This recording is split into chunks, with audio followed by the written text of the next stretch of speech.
Bonjour chers auditeurs de Radio Jade FM, ici Frédéric Mespelblom pour l'émission Peindre et dépeindre le pays des rêves.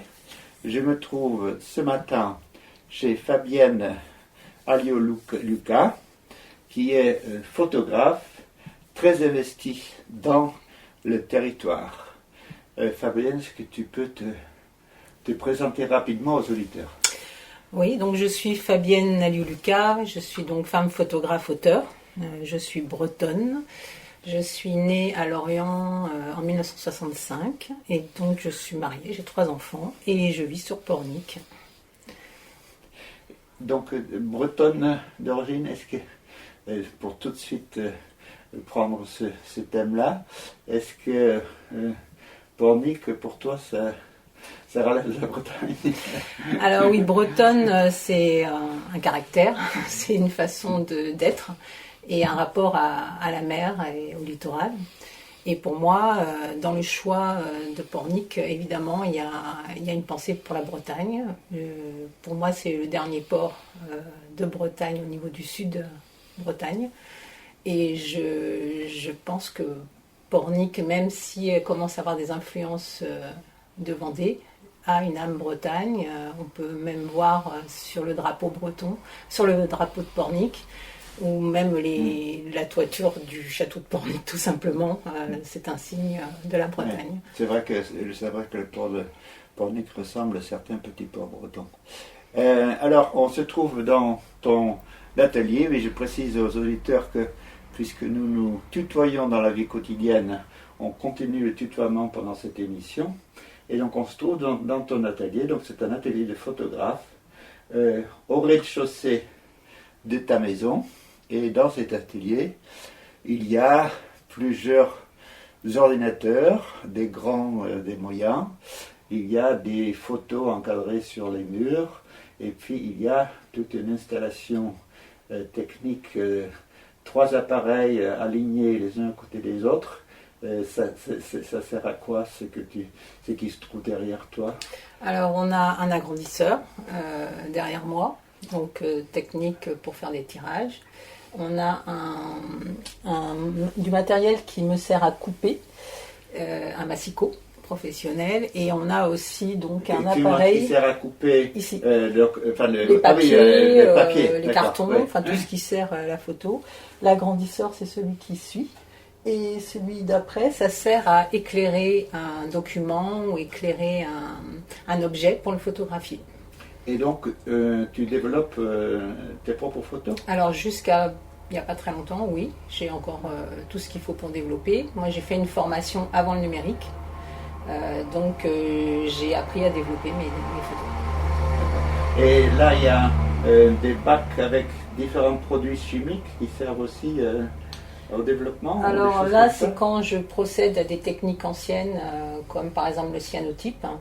On a besoin de produits, on a besoin de pinceaux, on a besoin de pinces, de fil à linge, différentes choses. Donc ça, je regroupe ça sur cette petite étagère et si besoin, j'ai tout sous la main.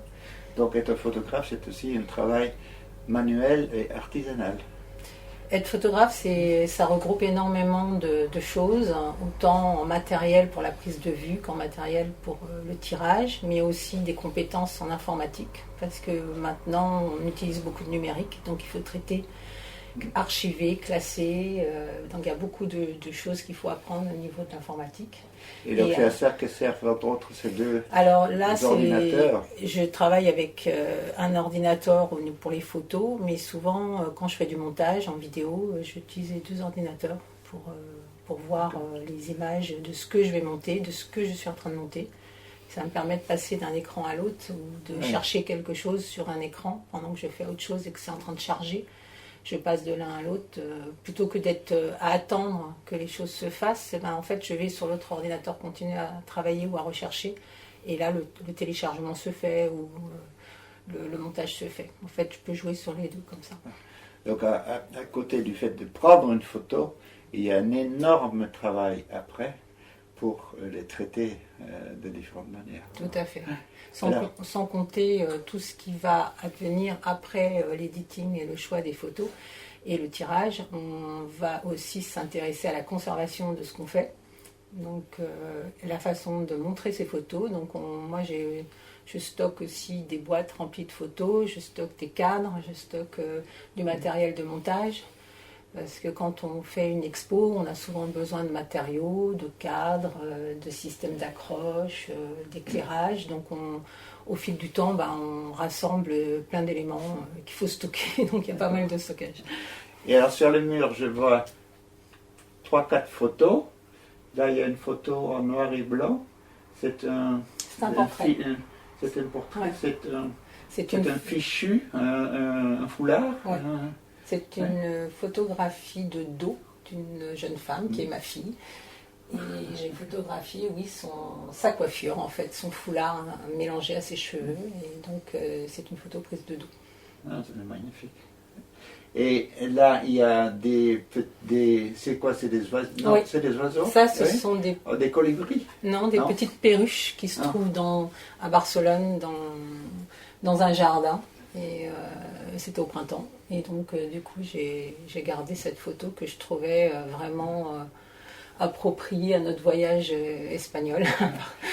Et du coup, c'est plein de fraîcheur, ça représentait bien le printemps. Parce qu'il y a, c'est quoi, c'est un cerisier du Japon. Ouais.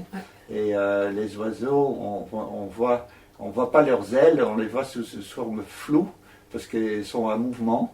Et donc effectivement, ça donne presque l'impression d'insectes volants très rapidement. Et à gauche, il y a une photo c'est un petit enfant, un bébé. Alors là, ça vient d'une série qui date un petit peu.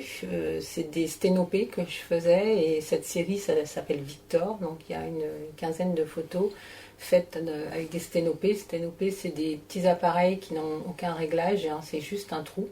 Ouais. Et donc du coup, on fait une impression, il faut beaucoup de lumière. Faire poser, ça ressemble au début de la photographie au 19e siècle, c'est comme ça qu'on exposait. Donc être fixe.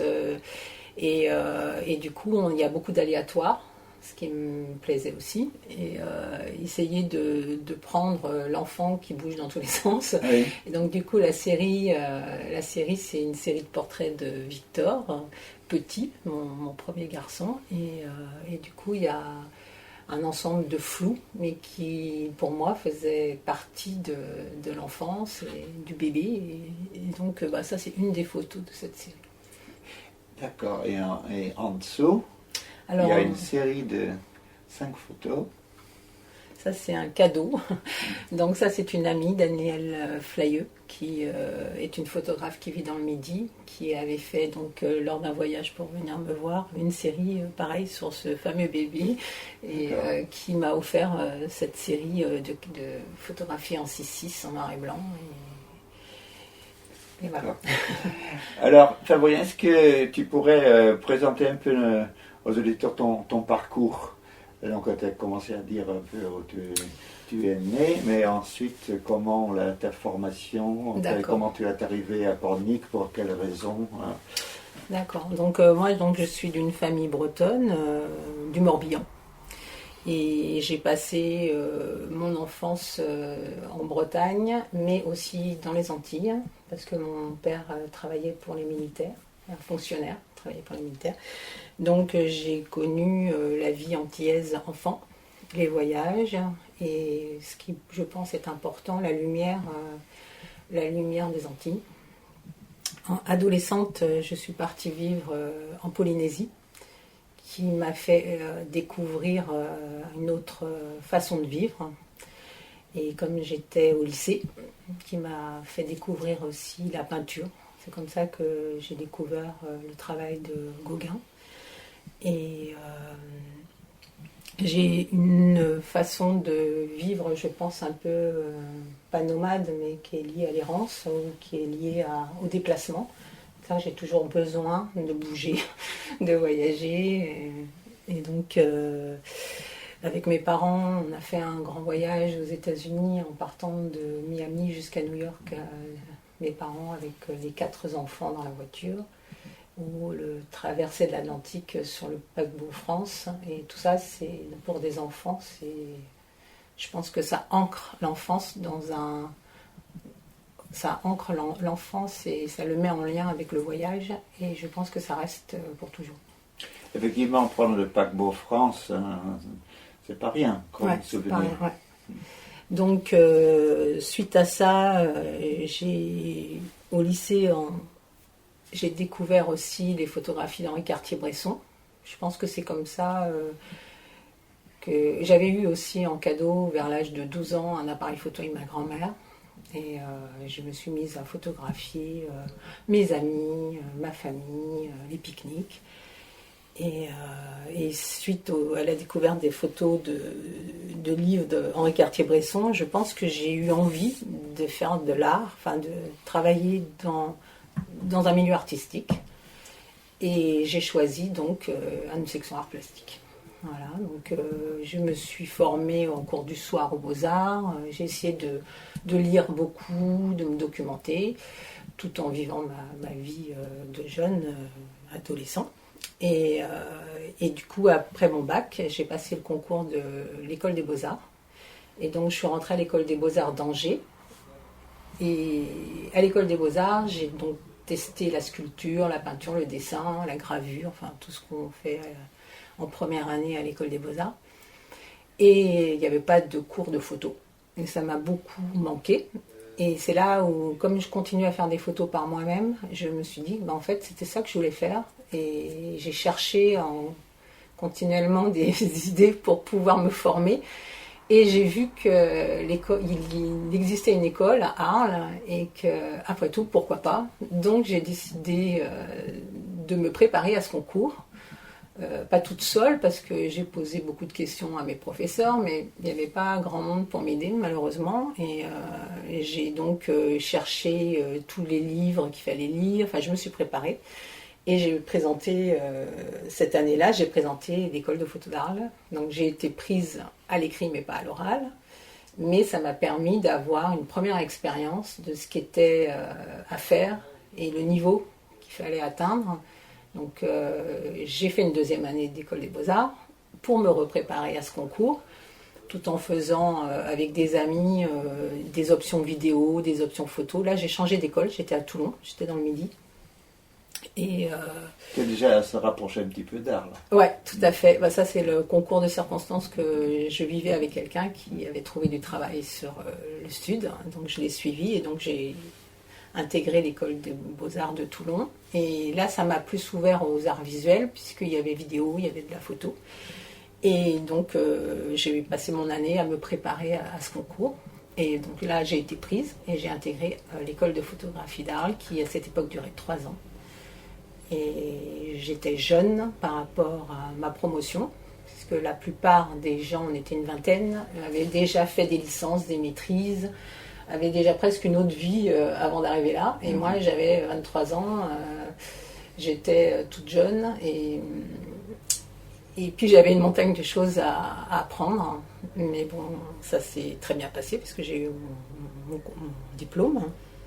Souvent, donc, finalement, les autres arts n'ont pas réussi à te détourner de la photographie. Non, non, en fait c'était une idée quelque fixe. Part, ça a dû en même temps influencer ta manière ensuite de travailler, j'imagine.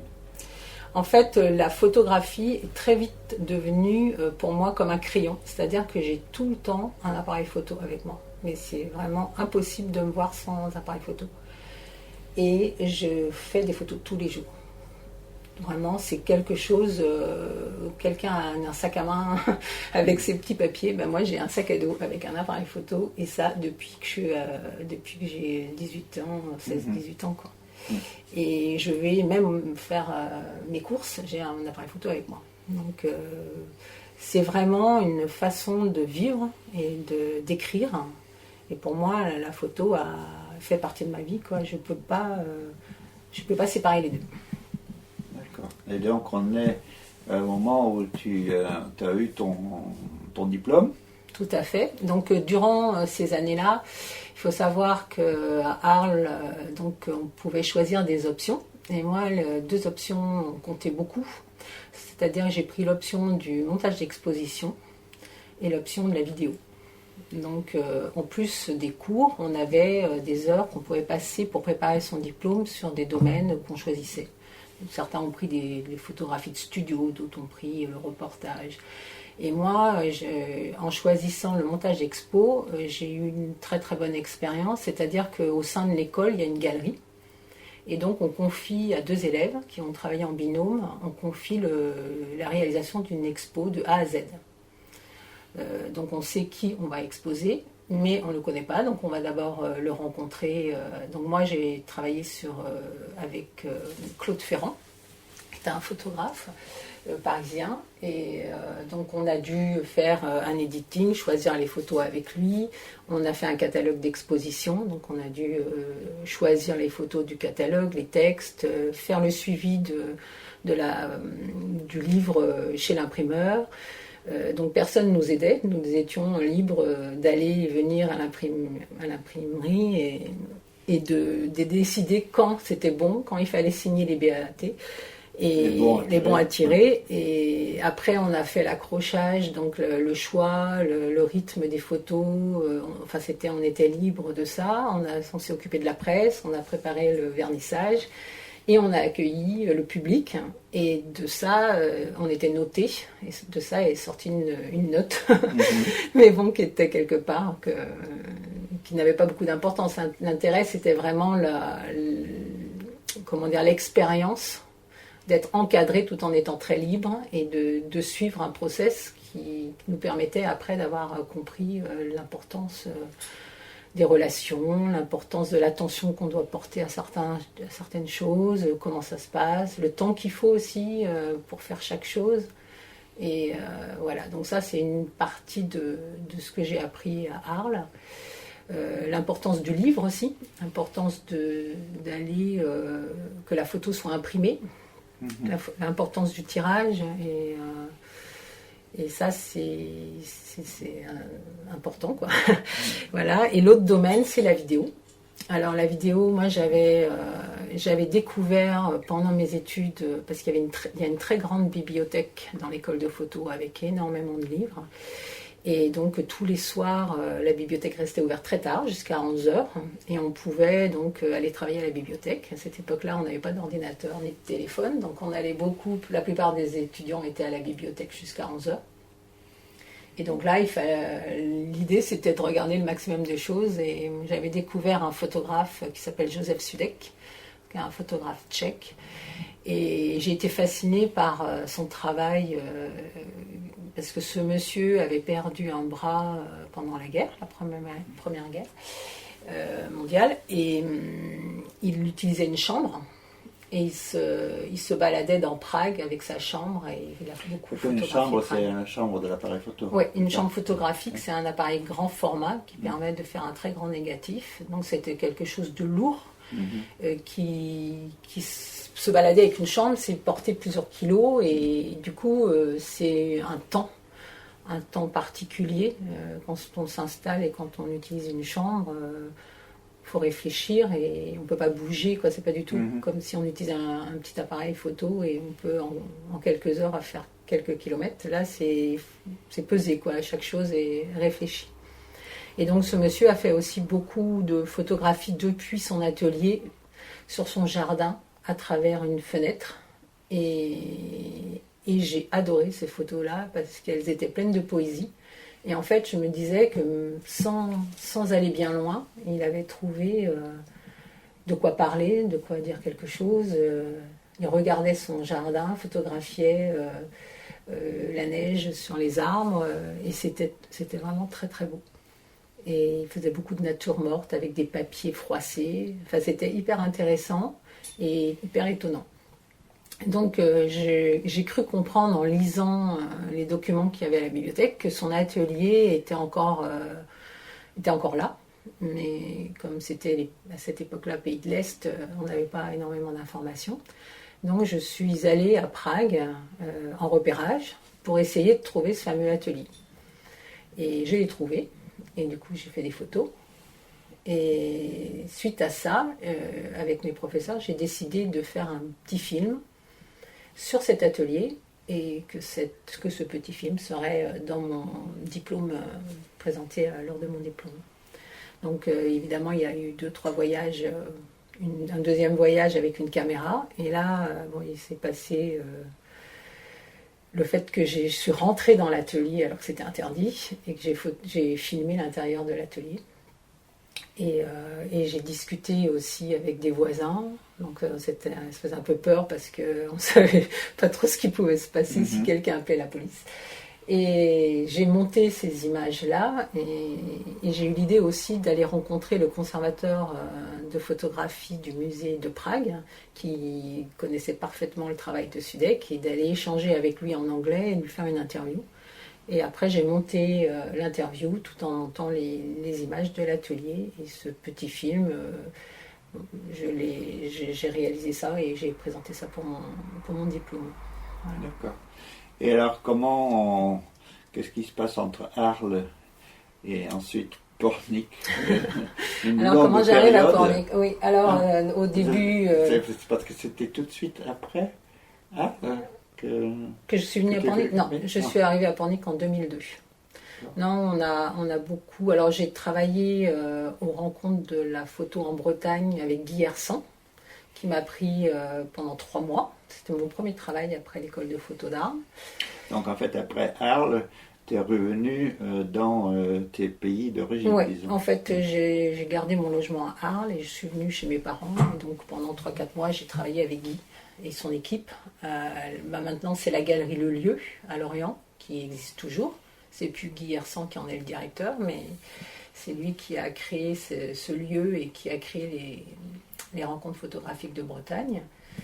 Donc j'ai participé à ça, ça s'est très très bien passé, c'était vraiment enrichissant, mais ils ne pouvaient pas me garder, parce qu'évidemment au niveau des finances, c'était une association, ils n'avaient pas les moyens. Donc je suis retournée à Arles, et là les rencontres de la photo m'ont embauchée pour faire le même boulot, c'est-à-dire assistante d'exposition. Et là j'ai été aux rencontres pendant 1 année, et j'ai préparé les rencontres avec Agnès de Gouillon-Saint-Cyr en tant que commissaire d'expo pour cette année-là, enfin directrice plutôt que commissaire d'expo, directrice de la photo cette année-là. Et donc ça a été vraiment une expérience formidable, parce que là c'était plus 1, 2, 3 expos, c'était plus de 20 expositions à gérer et à mener à bien, et c'était un sacré travail, mais ça m'a beaucoup plu. Et donc après ça, j'ai eu à me déplacer pour une raison familiale. Et mon mari est parti travailler sur Paris, donc je suis partie avec lui. Et là, j'ai travaillé à Beaubourg. Donc j'avais rencontré Alain Sayag aux rencontres. Et Alain Sayag m'a proposé de remplacer quelqu'un de son équipe. Et je suis devenue donc assistante d'Alain Sayag pour 1 année. Et donc il s'agissait de préparer les expositions qui avaient lieu dans la galerie de Beaubourg pour la photo. Donc j'ai préparé l'expo de Nancy Wilson-Pagic ou de William Beckman, le suivi des catalogues, enfin, ça reprenait toujours un peu le même job, l'expo et le catalogue, ce qui me passionne en fait. Et suite à ça, donc j'ai encore bougé, enfin c'est un peu compliqué parce que j'ai souvent bougé, déménagé. Et donc après, je suis arrivée sur Bordeaux et Nantes. Et là, j'ai eu donc 1 enfant, 2 enfants, 3 enfants. Et j'ai fait une pause. Je me suis occupée de ma famille. Et bon, alors ça ne m'a pas empêché de continuer à faire des photos, de photographier les enfants, de photographier le paysage, tout en habitant à ce moment-là à Tours, puisque mon mari travaillait sur Paris et on avait choisi de se mettre au bord de la Loire et de vivre un peu sur les quais, enfin sur le bord de la Loire. Et là arrive Pornic, c'est-à-dire que nous passions notre temps, en fait, la mer nous manquait et nous passions notre temps à venir à Pornic pratiquement tous les week-ends. Donc à un moment donné, on s'est dit que peut-être que plutôt que de faire l'aller-retour à Tours, il allait faire l'aller-retour à Nantes et qu'on allait s'implanter au bord de la mer, puisqu'on en avait tant besoin, et que Pornic nous correspondait bien, parce que c'était pas très grand, c'était beau, il y avait une belle lumière, c'était paisible, et que les enfants, ça les ancrerait dans un territoire et qu'on aurait l'impression d'avoir notre chez nous. Donc voilà comment je suis arrivée à Pornic, et c'était en 2002. Donc ça fait bientôt 20 ans. Ouais. Donc de 2002 à 2009, on va dire, je me suis occupée d'une maison que j'ai restaurée. Et j'ai élevé mes enfants, enfin, j'ai fait aussi beaucoup de photos, mais j'ai participé à aucune expo, j'avais pas vraiment d'atelier, je faisais ça en plus, j'y pensais, mais je faisais pas, j'étais pas très active quant à montrer mon travail. Et en 2009, les enfants avaient grandi, j'avais le temps de me pencher sur ce que j'avais fait, et donc j'ai repris toutes les photos que j'avais faites depuis 2002 en arrivant. Et là, j'ai décidé de monter une expo sur le paysage de Pornic. Parce qu'en fait, j'avais beaucoup photographié le littoral, l'architecture, les arbres, les chemins, enfin tout ce qui était autour de moi en fait. Et j'avais découvert un peu ce territoire. Et l'idée m'est venue de faire un livre qui s'appelle Pornic Photographie et de reprendre cette balade en fait comme une balade sur plusieurs années, mais finalement une balade dans le livre et de parcourir le territoire par les chemins de campagne, par le littoral, par l'architecture, montrer le Pornic que moi j'aimais. Et donc là, il y a eu ce livre qui est sorti en auto-édition. Donc ça, c'était en quelle année? En 2000. Alors l'expo, la première expo que j'ai faite, c'est en 2009 et le livre est arrivé un peu plus tard. Il a dû arriver j'ai dû commencer à travailler dessus en 2014 et il est arrivé en 2015. Donc là, ça fait maintenant une dizaine d'années que tu organises assez régulièrement des activités, des manifestations, des expositions à Pornic. Donc la première expo, je l'ai voulu donc sur ce sujet, sur le paysage, et je l'ai faite dans le jardin de Gourmalon pendant 15 jours. Donc j'ai fait tirer mes photos sur des grandes bâches que j'ai suspendues dans les arbres et sur les murs. Et j'ai mis le paysage dans le paysage. Et je voulais que les gens découvrent les photos comme ça dans un jardin, dans la nature. Et du coup, ça s'est plutôt bien passé. Il y a eu beaucoup de monde qui est venu. Et ça a été comme ça la première vraiment relation avec un public sur Pornic. C'était reparti, quoi. J'étais à nouveau dans le fait de faire des expos et le fait de montrer mon travail. Donc tu fais pas seulement des photos, mais tu fais aussi de la vidéo et tu fais des mises en scène de tes photos. Alors je dis pas mise en scène, c'est plutôt des installations que je vais appeler ça. C'est-à-dire que je cherche à chaque fois comment je peux montrer au mieux, mais en cherchant toujours quelque chose de nouveau. Donc soit par le tirage, soit par le lieu, soit par l'installation. Donc là, l'idée, c'était de faire des grands tirages sur des bâches et de les suspendre. Donc, du coup, entre deux arbres, il y avait des câbles, il y avait une grande photo tendue, et les gens étaient d'abord libres de venir dans le jardin, soit pour même faire une sieste, parce qu'il y en a qui ont mis leur transat tout en étant à côté des photos. Enfin, ça ne les a pas gênés pour pique-niquer ou pour dormir. Mais en même temps, il n'y avait pas d'espace fermé. C'est-à-dire que les gens avaient une forme de liberté, et parce que souvent les gens ont peur de rentrer dans des galeries, parce que ce n'est pas quelque chose qu'ils connaissent vraiment. Et ça, je l'ai perçu plus d'une fois en étant dans des galeries. C'est-à-dire passer la porte, c'est pas toujours facile. Alors que là, c'était dans un jardin et il y avait une sorte de liberté. Donc c'était dans le jardin d'une maison? Non, c'était dans le jardin de Gourmalon. Ah, le jardin de Gourmalon, voilà. D'accord. Donc j'ai utilisé les murs des propriétés et j'ai utilisé les arbres et j'ai fait un parcours en fait dans le jardin. Et donc on peut tirer des photos sur des grandes bâches, oui. Donc pas seulement sur du papier. On peut tirer des photos sur du dibon, du métal, du plastique. Les bâches peuvent être papier, peuvent être en plastique aussi. Évidemment, il y a le tirage traditionnel sur des beaux papiers, et c'est ce qui est quand même le plus superbe. Mais en même temps, on peut utiliser... moi, j'ai utilisé aussi la soie, tirage sur soie. J'ai essayé pas mal de choses. Après, c'est pas obligatoirement ce qui va se vendre, c'est pas évident, mais j'en ai vendu quand même pas mal. Et donc là, les projets étaient aussi vraiment de faire en sorte que des gens qui n'ont pas l'habitude de voir de la photo puissent les voir et que ça ne soit pas coupé de la vie quotidienne, mais dans un espace qui avait aussi où il y avait aussi d'autres activités. Alors, Fabienne, on va faire une petite pause musicale. Qu'est-ce que tu as choisi comme morceau de musique et pourquoi ce choix? Alors, j'ai choisi, parce que c'est pas facile à prononcer. Alors, j'ai choisi Velozzo Caetano, Cucuru Cucu Paloma. Ah oui, d'accord.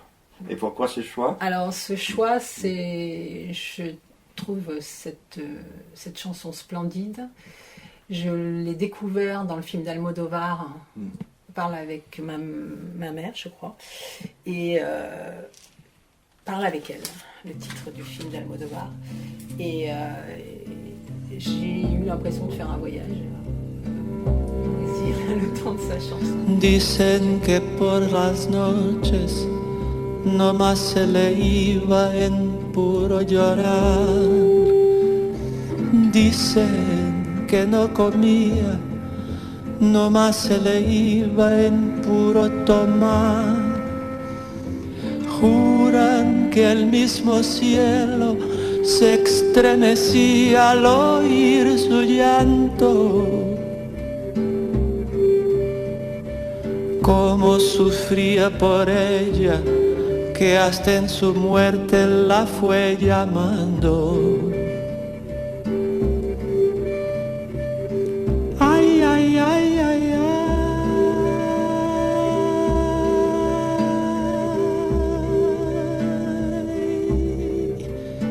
Cantaba, ay, ay, ay, ay, ay.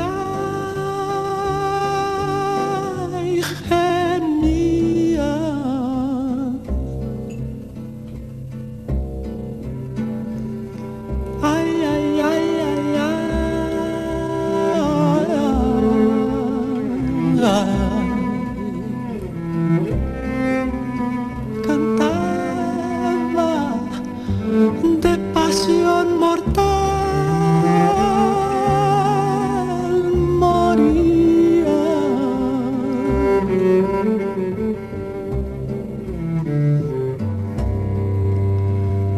Que una paloma triste muy de mañana le va a cantar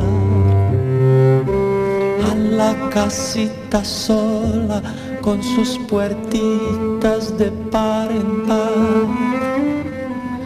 Juran que esa paloma no es otra cosa más que su alma, que todavía la espera a que regrese la desdichada.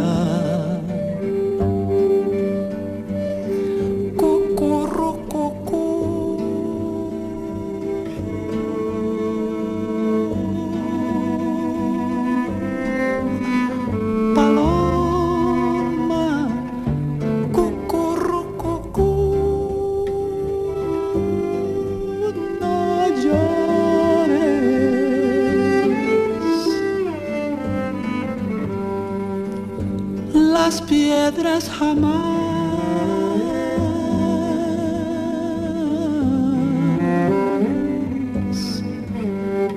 paloma, ¿qué van a saber de amores?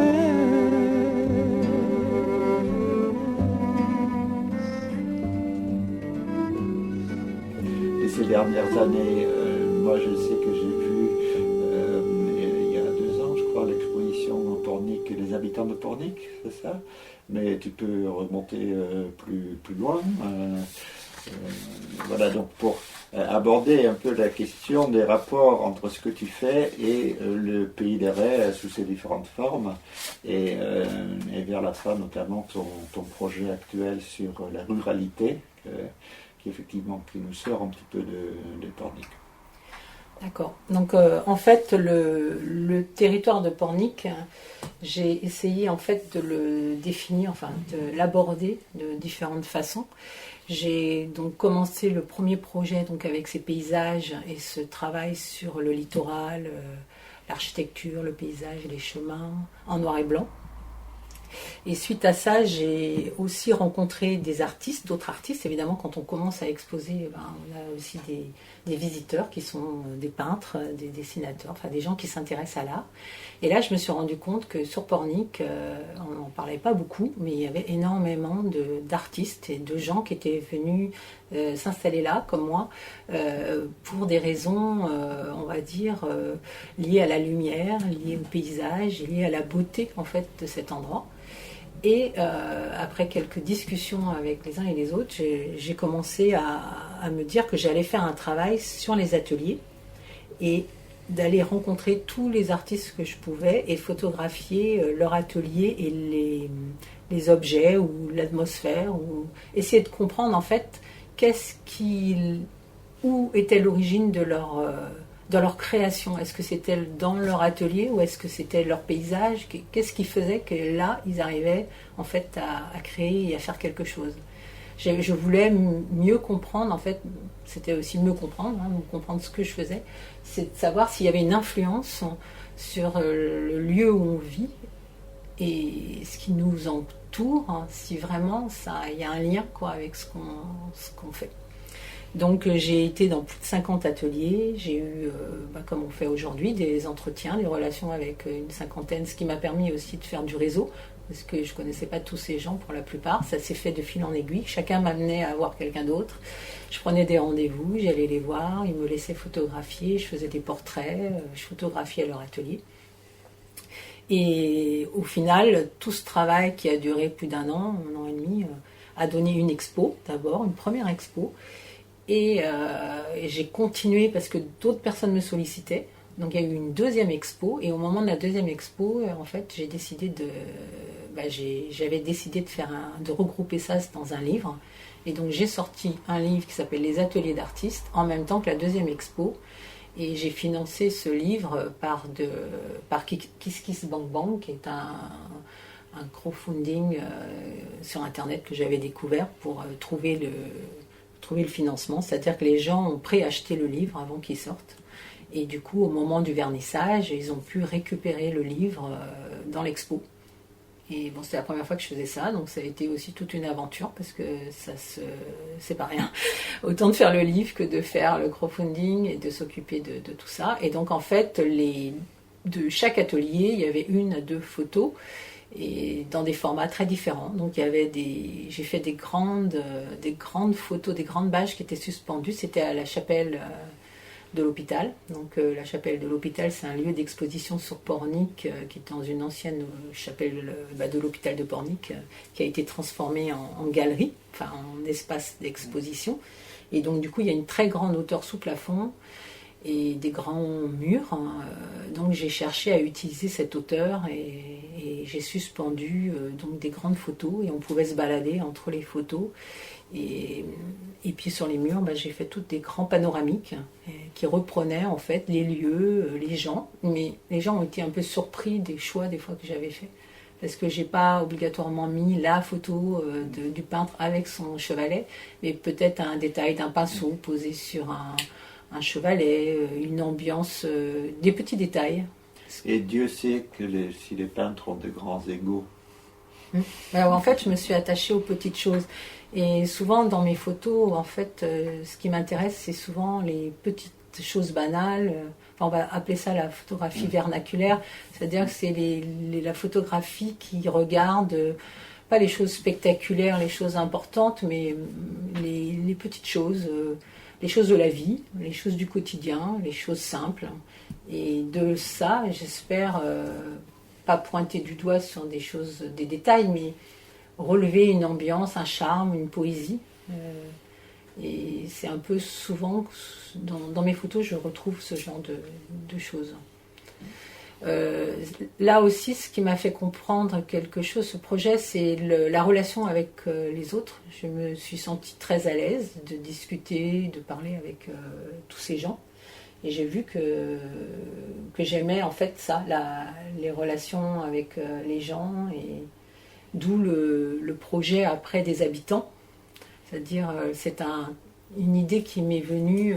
Donc entre-temps, il y a eu la création de l'association Arts Multiples avec Bivan, Cathy Lodziak et Nadia Tara. Et nous avons fait un travail avec des artistes anglais, David Chalmer, Angela Chalmers et Janine Baldwin. Et on a eu l'idée de faire une exposition justement liée au territoire, puisque Pornic est jumelé avec Scolby. On a eu envie de regarder... Donc en Angleterre, qui est dans le Yorkshire, en Angleterre. Ouais.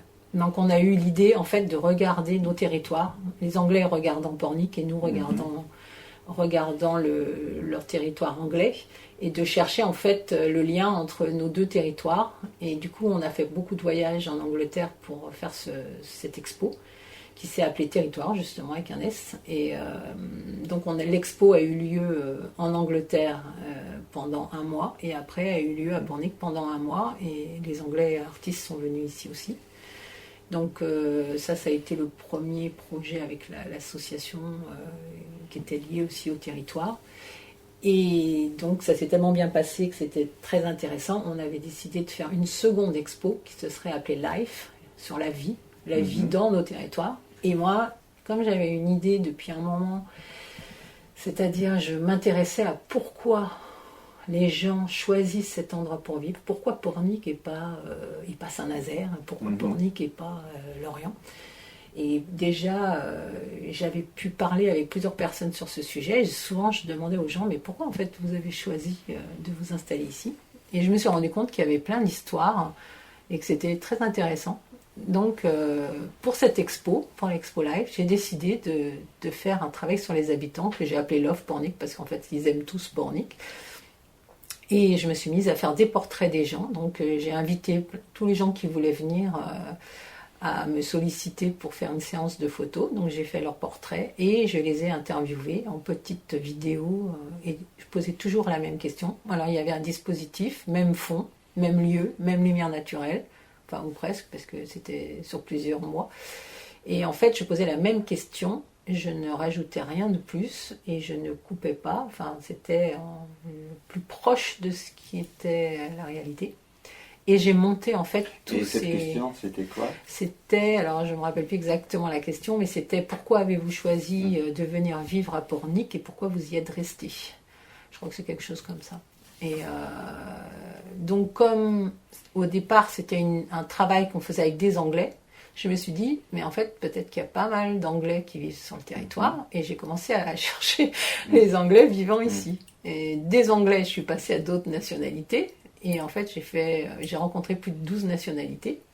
Et alors là, comme ils parlaient des langues différentes, je leur ai demandé de me répondre dans la langue française et dans leur langue d'origine. Et après, j'ai ouvert ça à d'autres, du genre ma voisine, mes voisins, enfin tous les gens que je connaissais qui avaient envie de participer. Et du coup, pour l'exposition, j'avais une 50aine de portraits et j'avais ce montage, ce petit film qui dure 1h15, 1h20. Et j'ai fait une installation avec une télé, des casques, les gens pouvaient s'installer et puis écouter. Et pendant le temps de l'expo, les gens ont beaucoup écouté, m'ont beaucoup parlé de ça, et ils m'ont dit que c'était intéressant, pourquoi ça ne pourrait pas passer au cinéma. Donc, au final, pour les Journées du patrimoine, on a passé ça au cinéma Saint-Joseph. Et il y a eu un bon retour. C'est vrai que c'était intéressant. Et finalement, il y avait plein de choses qui étaient dites sur l'histoire, sur les familles. Et c'était des petites histoires, parce qu'à chaque fois, ça ne dure pas très longtemps. Mais c'était intéressant. Et c'est difficile, mais qu'est-ce qui en ressort en résumé sur les raisons? Est-ce qu'il y a des points communs entre les raisons qui font que les gens viennent ici et restent ici? Ouais, il y a en fait plusieurs groupes qu'on pourrait définir. Il y a les gens un peu comme moi qui ont fait un choix. c'est-à-dire qu'ils ont étudié, entre guillemets, les transports, les lycées, est-ce qu'il y a tout ce qu'il faut pour les enfants, est-ce que ceci, est-ce que cela. Enfin, ils ont fait une montagne de questions et ils ont défini, ils sont allés voir ces endroits. Ça peut être comparé, par exemple, est-ce que je choisis le Croisic, Pornic, La Rochelle, par exemple, parce que le TGV y arrive, parce que ceci, parce que cela. Et en fait, ils sont venus et ils ont testé par des week-ends, par des vacances, et ils ont choisi parce qu'ils retrouvaient tout ce dont ils avaient besoin sur ce territoire. En plus, ils avaient une qualité de vie, la beauté de notre paysage, et ça les a amenés à choisir Pornic. Après, il y a ceux qui ont un lien avec la famille, avec leur enfance, et qui ont toujours eu l'espoir au fond d'eux de revenir par ici parce que c'était lié au bonheur qu'ils ont dû avoir pendant leurs vacances ou leurs grands-parents, leur famille. Enfin, donc il y a ça. Et il y a ceux qui sont d'ici parce qu'ils n'ont jamais bougé et qui n'ont pas eu l'idée d'aller habiter ailleurs. Et donc voilà. Donc on recoupe plusieurs façons d'être venu ou d'être resté. Et la plupart parle de Pornic d'une façon très positive, en disant que c'est en même temps rural et en même temps littoral, en même temps calme et en même temps il y a plein d'associations ici, il passe plein de choses. Ils y trouvent en fait ce qu'ils ont besoin pour une vie heureuse, quoi. Alors moi, à un moment donné, je me suis dit, mais c'est une utopie, ça n'existe pas, c'est chacun a l'espoir d'eux, mais en fait, on se rend compte que quand même, ils ont trouvé, puisqu'ils y restent, ils ont trouvé certainement un équilibre et une façon de vivre qui ressemble peut-être à ce qu'ils avaient espéré trouver, quoi. D'accord, et donc, au-delà de Pornic, même si la ruralité vient aussi à Pornic, notamment sous la forme des marchés où on vend des produits des environs. Et ton projet actuel sur la ruralité, de quoi s'agit-il? Alors là, le projet que j'ai démarré cet été, qui est un projet sur la ruralité, la campagne, j'ai envie d'aller vers les exploitants agricoles et vers le paysage rural. Donc en fait, c'est comme une envie pas de se tourner dans un autre sens, mais de regarder d'une autre façon. C'est-à-dire, on regarde tous vers le littoral, la plage, les pêcheries. Et là, je vais demander aux gens de faire de se pivoter et de regarder vers la campagne, vers les chemins, vers les exploitations agricoles, vers tout ce qui est produit dans notre territoire.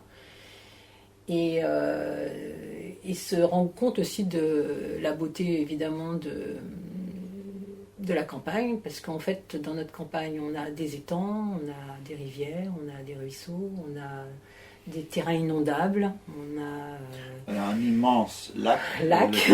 Les plus grands d'Europe. Voilà. En hiver. On a des marais, donc il y a une beauté aussi de tous ces paysages.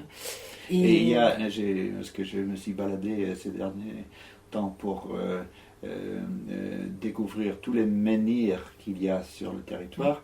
Et j'étais frappé par le fait qu'il y a encore beaucoup de pâturage avec des vaches du bétail. Ouais. Donc c'est un peu ça que j'aimerais, c'est-à-dire faire une photo, avoir un regard sur le paysage en mettant plusieurs facettes. C'est-à-dire que c'est comme si je regardais le paysage avec plusieurs angles de vue et je vais regarder les gens en faisant des portraits, mais je vais regarder aussi le contexte, c'est-à-dire les bâtiments, l'architecture, et aussi comme vous dites, les pâturages, les champs, tout ce qui entoure. Et c'est-à-dire que pour chaque exploitation, il y aura plusieurs photographies, comme plusieurs caméras qui regarderaient le même endroit, mais avec des détails sur les animaux ou sur le matériel ou sur les champs, sur la façon dont les barrières sont posées. Enfin, je sais pas, je vais essayer de me mettre un peu de montrer chaque exploitation de la même façon, avoir un portrait du bâti et de la campagne. Et réunir ça dans une exposition, il va falloir que je trouve une façon de présenter et de rendre l'idée intéressante aussi par les choix que je vais faire, par les textes que je vais écrire et et d'amener à avoir cette vision de la ruralité et que j'espère pas que ça soit pas une ruralité obligatoirement triste ou de solitude, mais montrer qu'il y a des familles et des familles depuis plusieurs générations qui vivent d'exploitation agricole sur Pornic. Mais justement, comment tu as trouvé les contacts et comment tu as trouvé les gens, les exploitants à interviewer et quel a été leur accueil? Alors, j'ai commencé par à aller contacter des gens que je connais, ou du moins je connais quelqu'un qui les connaît. Et donc j'y vais en premier contact, je prends mon matériel, mais sachant que je ne ferai pas de photos, mais c'est pour me montrer en tant que photographe, et je vais présenter mon projet en essayant d'expliquer que c'est quelque chose de positif, que je ne viens pas... parce qu'il y a beaucoup de problématiques avec ce qui se passe dans l'actualité par rapport aux véganes, par rapport... il y a dans l'actualité beaucoup de choses qui sont contre la production. J'ai pas de jugement, je vais les voir et je leur dis que moi, ce qui m'intéresse, c'est eux. C'est pas... je suis pas là pour juger bio, pas bio...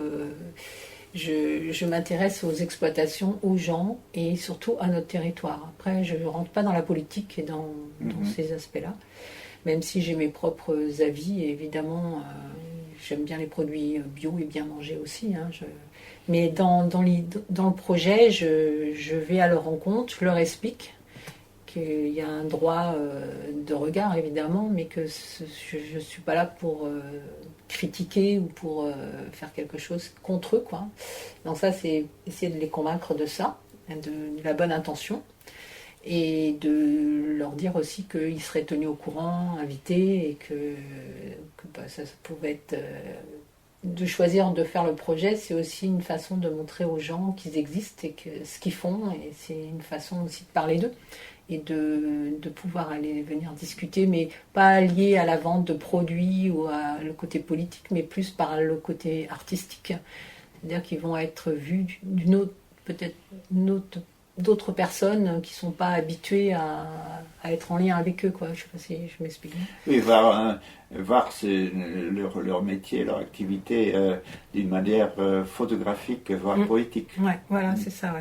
Mais et comment t'ont-ils accueilli? Pour l'instant, très bien. Donc j'ai commencé à faire déjà presque une dizaine d'exploitations. Donc là, avec le Covid, cette semaine, je devais faire une exploitation, on l'a repoussée. Mais dans l'ensemble, ils m'ouvrent leurs portes, il n'y a aucun souci. Après, il faut s'équiper, aller aux heures où ils vont me donner à manger aux bêtes, essayer de comprendre un peu comment ça fonctionne. Je pose aussi quelques questions parce que j'aimerais mettre des légendes et apporter des informations sur leur famille, savoir depuis combien de générations ils ont cette ferme. Je pose des questions, donc je fais un peu en reportage. D'accord. Et ça, c'est dans le but d'écrire un petit texte. Et après, je me balade, je les accompagne, on discute. Ils m'amènent dans leur voiture, dans les champs pour me montrer le pâturage et les bêtes. Enfin, voilà, donc, et c'est des éleveurs et des producteurs de lait?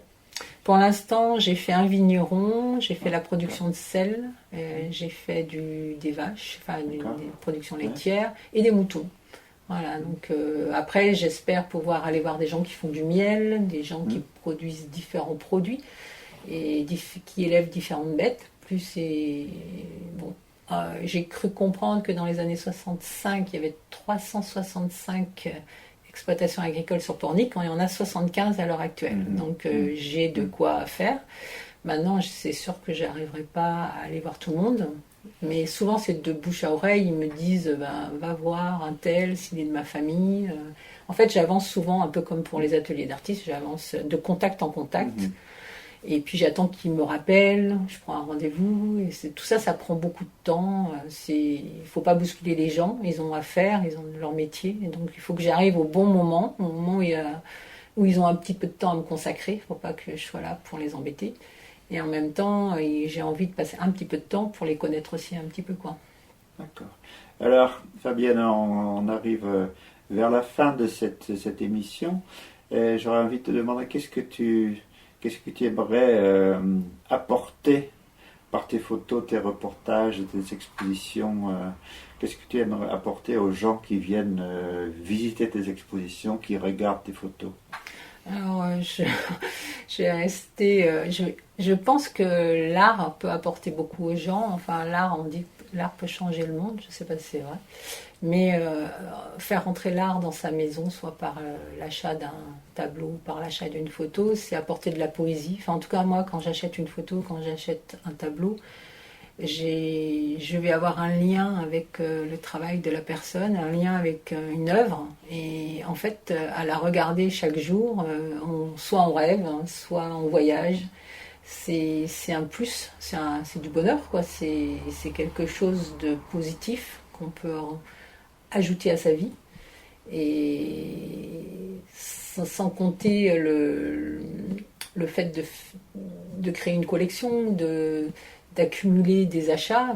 On peut avoir juste une photo, un tableau, et en être très heureux pendant plusieurs années, de vivre avec une œuvre chez soi. Je trouve que c'est un plus, quoi. Parce que ça permet un peu de sortir de la maison, de s'évader, de se rappeler de bons souvenirs, Oui, d'ouvrir une fenêtre sur le monde. Il y a aussi la qualité, par exemple, d'un tirage, les profondeurs des noirs, le velouté d'un papier. Ça peut susciter un sentiment de bonheur ou de plaisir, hein, de regarder quelque chose de beau. Enfin, moi, je sais pas, quand je pense à certains tirages, par exemple, là, j'ai vu des photos de Sergio Larin. Quand je vois rien que le noir de ces photos, le noir, la profondeur de ces noirs, je suis contente. C'est tout simple, mais je trouve que c'est tellement beau que ça m'apporte quelque chose de bon et l'envie de faire. Ça stimule, c'est du plaisir, quoi, Donc je pense que la plupart des gens n'achètent pas d'art. Ça, c'est aussi une éducation.